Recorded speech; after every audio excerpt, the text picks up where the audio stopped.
So it was that the conflict between the New Canaanites and the Whitelegs was finally resolved. The courier's involvement had tipped the scale, shifting the fragile balance of power. Demoralized by the Dead Horse and Sorrow's attack the courier and Joshua Graham led against them, the Whitelegs retreated to Great Salt Lake. Their days were numbered. Word soon reached the 80s tribe that the Whitelegs' spirit was broken, their war chief a dim shadow of his former self.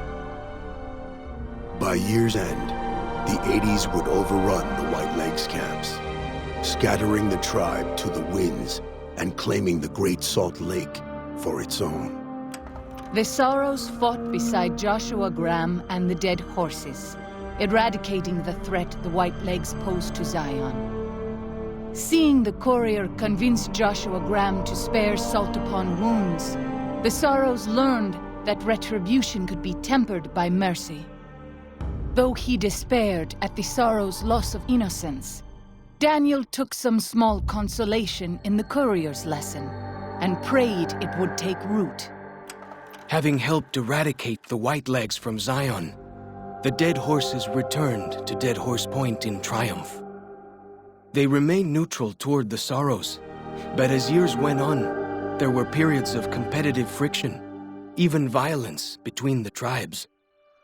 The New Canaanites, Daniel especially, intervened regularly as mediators, but found it difficult to reconcile the tribe's conflicts. The defeat of the Whitelegs in Zion marked a turning point in the fortunes of the Happy Trails Caravan Company. Every 2 months, the caravan met with the New Canaanites in Zion Valley to trade. Happy Trails soon returned to prosperity. The vigilance of the Sorrows and Dead Horses in defending southwestern Utah, initially startling to Happy Trails caravans, soon proved a blessing. The tribes united against the 80s, driving them back from Highway 50, and thus opening yet another trading route for Happy Trails caravans. Follows Chalk took the courier's words to heart and decided the big cities of the Mojave Wasteland and NCR were best left unexplored. Though he sometimes dreamed of distant lands, he continued to support his family at Dead Horse Point, and eventually, his wanderlust faded. Waking Cloud was distraught when she learned of her husband's death, but took comfort from her tribe and the compassion of the New Canaanites. She forgave Daniel for having concealed her husband's fate from her, and learned to accept his fate. When her grief faded, she took a husband from the Dead Horse tribe. At her bidding, he stayed close to home. The threat of the Whitelegs ended.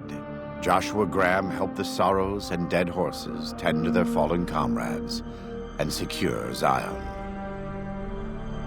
The courier's words had stayed Joshua's wrath in his darkest hour, and in sparing Salt upon Wounds, he was changed. While he continued to advocate militant opposition to the enemies of New Canaan, he sometimes showed quarter to those who crossed his family. Eventually, this new spirit would diminish the myth of the burned man in distant lands. A small price for the peace it brought to Joshua Graham.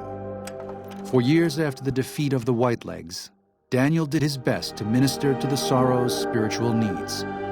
Try as he might, he could not hold back the tribe's increasing militancy and reverence of Joshua Graham.